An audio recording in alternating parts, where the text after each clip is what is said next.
Ever since the release of Ryzen in 2017 from AMD, there's been some fierce competition between the two sides, with Intel having to squeeze more cores into a 14nm processor in order to stay in the race. Traditionally, Intel has always come out on top. This mainly began in 2011 with the release of Sandy Bridge, the second gen Core i series. For 6 years, Intel had their hegemony over the market. That was until 2017, when AMD really shook up the market. For the same price as a quad-core i7, you could now get an 8-core Ryzen 7.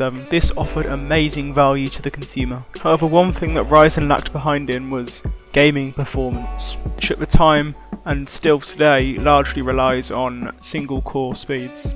However, today in 2020, there's a lot of games which now utilise more cores, especially those developed on Xbox, which are built for the 8 cores of the Xbox One. Does this now mean that AMD's Ryzen CPUs can finally come out on top? If so, by how much and in which games? That's what we're finding out today.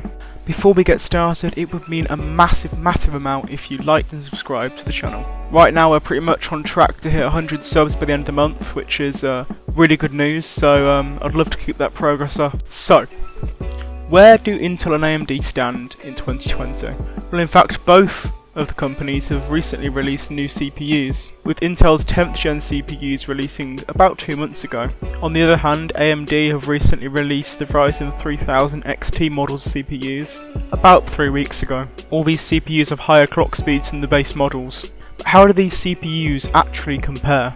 For all these benchmarks, I've also included the last gen CPUs as well, so that we can compare the progress between AMD and Intel. Starting off with Cinebench R20 multi-core testing, we can see that the Ryzen 9 3900 XT comes out on top, closely followed behind by the Ryzen 9 3900X. The difference between these two CPUs almost seems negligible. Falling behind somewhat, the i9 10100K finally comes in third place, scoring almost 1,000 points less than the 3900 XT. And in last place is the Core i9 9900K. These results show us the difference between the Ryzen 9 1300X and 1300 XT. This difference is very small and makes me believe that really buying an XT CPU might not be worth it. Meanwhile, Intel have made massive gains between the Core i9 9900K and 10900K. However, overall AMD does win this test. However, this isn't a gaming benchmark. At 1080p in Red Dead Redemption 2, the results are actually very close to each other. Ryzen CPUs do lag slightly behind, but the difference is so small that it's probably not even noticeable.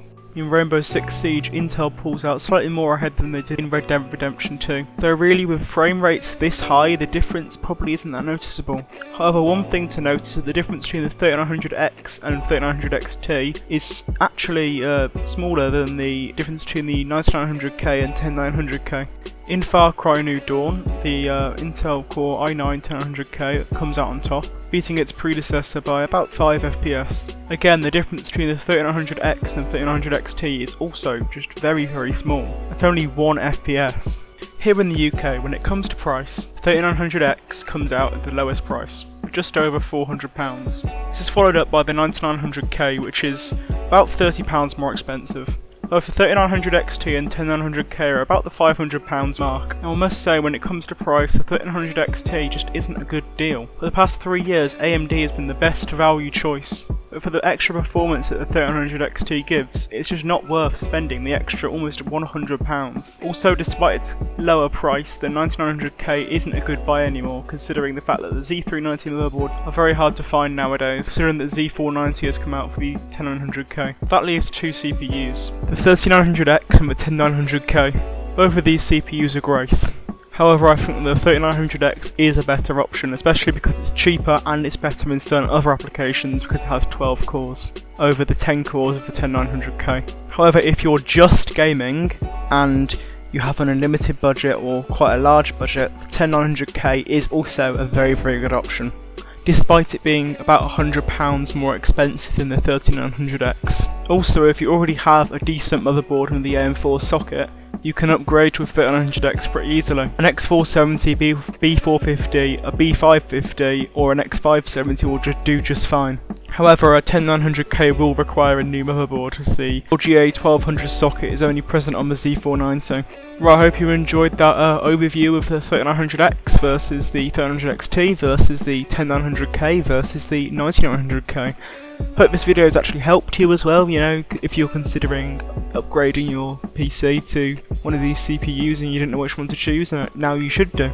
If you wanna, you know, got any more suggestions, any more questions, or which want to moan about my videos, make sure you leave a comment, make sure you give a like, make sure you subscribe, there's gonna be more coming, you know, another game review hopefully, so that's been me, that's been the video, goodbye.